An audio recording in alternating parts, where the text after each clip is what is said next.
काशी के दिल में मोदी, मोदी के दिल में काशी है। ढोल बाजा नगाड़ा माला फूल हर जगह स्वागत करना, हर जगह मतलब प्रोग्राम है हम लोगों का। पूरा काशी नहीं पूरा भारत इस बार 400 पार का जो नारा है वो सत्य होगा, सही होगा। 60 साल से जो पिछली सरकार थी उनका भी हम लोगों ने देखा और प्रधानमंत्री का भी 10 साल से हम लोग देख रहे हैं। और अभी आप देख रहे हैं कि यहाँ पे परिवारवाद को लेकर के कितना लफड़ा चल रहा है। देश के प्रधानमंत्री नरेंद्र मोदी एक बार फिर से अपने संसदीय क्षेत्र वाराणसी के दौरे पे पहुंच रहे हैं। तीसरी बार उम्मीदवार बनाए जाने के बाद ये उनका पहला दौरा है, लिहाजा वाराणसी के लोग हैं वो भी उनके इस्तकबाल के लिए इस वक्त पूरी तैयारी उन्होंने कर रखी है। सबसे पहले हम आपको तस्वीरें दिखाने की कोशिश करते हैं कि वाराणसी की सड़कों पर कुछ इसी तरीके के जो पोस्टर्स हैं, बैनर्स हैं, वो इस वक्त लगे हैं और बाबतपुर से लेकर बरेका गेस्ट हाउस तक जो बनारस की सड़कें हैं कुछ इसी तरीके के बैनर पोस्टर से पटे पड़े हैं। योगी और मोदी की जो डबल इंजन की सरकार है उसको एक बार फिर से सत्ता में लाने के लिए जो लोग हैं, जो बीजेपी के कार्यकर्ता हैं, उन्होंने अपनी कमर कस ली है। और अब प्रधानमंत्री नरेंद्र मोदी जब वाराणसी में पहुंचेंगे तो निश्चित तौर पे जोर शोर से उनका इस्तकबाल किया जाएगा, स्वागत किया जाएगा। हालांकि प्रधानमंत्री जब भी यहाँ पर आते हैं यहाँ की जनता को सौगात देकर जाते हैं, तो ऐसे में अब बारी बनारस की जनता की है कि वो अपने प्रधानमंत्री अपने सांसद को किस तरीके से रिटर्न गिफ्ट देते हैं। प्रधानमंत्री शाम तकरीबन 6:30 बजे के आसपास यहाँ पर पहुंचेंगे और सीधे वो बाबतपुर एयरपोर्ट से काशी विश्वनाथ मंदिर जाएंगे, वहां पर विधिवत तरीके से दर्शन पूजन करेंगे और इसके साथ ही बाबा का आशीर्वाद लेंगे और साथ ही बनारस की जनता से अपनी जीत के लिए वो आशीर्वाद भी मांगेंगे। तो बनारस की जनता किस तरीके से उनके स्वागत के लिए तैयार है, क्या एक बार फिर से वो प्रधानमंत्री नरेंद्र मोदी को यहाँ से अपना सांसद बनाएगी?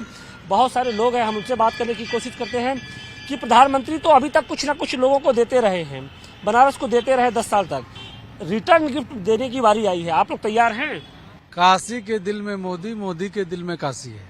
और मैं आपके चैनल के माध्यम से बताना चाहता हूं कि सबसे पहले तो मैं अपने प्रधानमंत्री जी का लोकसभा प्रत्याशी बनने पर प्रथम आगमन है काशी वासी की तरफ से और अपने भारतीय जनता पार्टी के देतुल कार्यकर्ताओं की तरफ से कोट कोट बधाई देता हूं।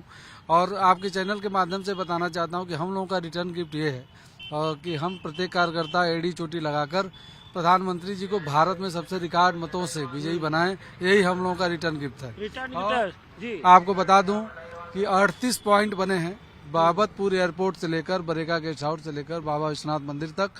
38 पॉइंट पर ढोल नगाड़ा के साथ, शंखनाद के साथ भगवा मय पूरा चौराहा हो चुका है। काशी की देवतुल्य जनता के लिए, हम लोगों के लिए सौभाग्य की बात है कि 2014 से जो माननीय प्रधानमंत्री जी ने हजारों करोड़ों की जो सौगात काशी में दिया है, ये हम लोग इसके लिए हम लोग अपने प्रधानमंत्री का तहे दिल से स्वागत है। और वो जो तैयारियां हैं, आज प्रधानमंत्री जब यहाँ पर पहुंचेंगे तो सड़कों पर भी दिखेगी। कितना जोश है आप लोग को, आप लोग के अंदर? बहुत जोश है, हम लोग सारे तरह के साथ खड़े हैं। ढोल बाजा नगाड़ा माला फूल हर जगह स्वागत करना, हर जगह मतलब प्रोग्राम है हम लोगों का। और अब भी आप भी देख लीजिए, हम सब लोग खड़े हैं और इस बार प्रधानमंत्री को हम लोग रिटर्न गिफ्ट के तौर पे पूरे हम ही नहीं पूरा काशी नहीं पूरा भारत इस बार 400 पार का जो नारा है वो सत्य होगा, सही होगा। क्या इस बार रिकॉर्ड मतों से बनारस से जीतेंगे वो, क्या लगता है? क्या जीतेंगे। आप स्वयं देखे होंगे कि विपक्ष के रोड शो में विपक्ष के कहीं भीड़ थी? नहीं न थी, तो जीतेंगे 400 पार से। क्या लगता है? बहुत भारी मतों से जीतेंगे, रिकॉर्ड बनाएंगे कि ऐसा कभी हुआ नहीं होगा। इतनी वोटों से कोई प्रत्याशी नहीं जीते होंगे। हम लोग इतनी वोटों से प्रधानमंत्री जी को यहाँ से काशी से जिताएंगे और पूरे भारत में। प्रधानमंत्री के लिए इतना विश्वास है, उसके पीछे का आधार क्या है? कौन से वो उन्होंने काम किए हैं जिससे लगता है कि नहीं, उनको तीसरी बार भी यहाँ से आप लोग रिकॉर्ड मतों से सांसद चुनेंगे और वो प्रधानमंत्री बनेंगे? सबसे पहले तो भाई साहब हम आपको बताना चाहेंगे कि जो कि रोडों की समस्या थी, आप देख रहे थे कि कितना जाम लगता था, आने जाने में इतनी समस्या होती थी कि आदमी बीमार हो जाते थे, उनके रीढ़ में दर्द कहीं न कहीं किसी तरह से, और इतनी एक्सीडेंट होते थे, इतने गड्ढे थे कि जाते समय कोई बाइक से गिर गया, कोई किसी तरह से एक्सीडेंट हो गया। सड़क की समस्या हट गई।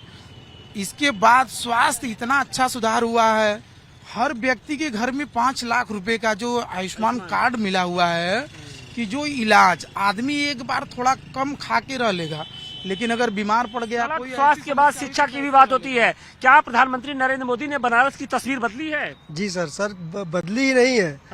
सर बनारस को उस स्तर पे पहुंचा दिया है कि हम लोग यहाँ आजीवन यहाँ के हम लोग निवासी हैं और यहाँ पे रह रहे हैं। 60 साल से जो पिछली सरकार थी उनका भी हम लोगों ने देखा और प्रधानमंत्री का भी 10 साल से हम लोग देख रहे हैं। और अभी आप देख रहे हैं कि यहाँ पे परिवारवाद को लेकर के कितना लफड़ा चल रहा है। बात को लेकर विपक्ष कहाँ ठहरेगा, क्या लगता है?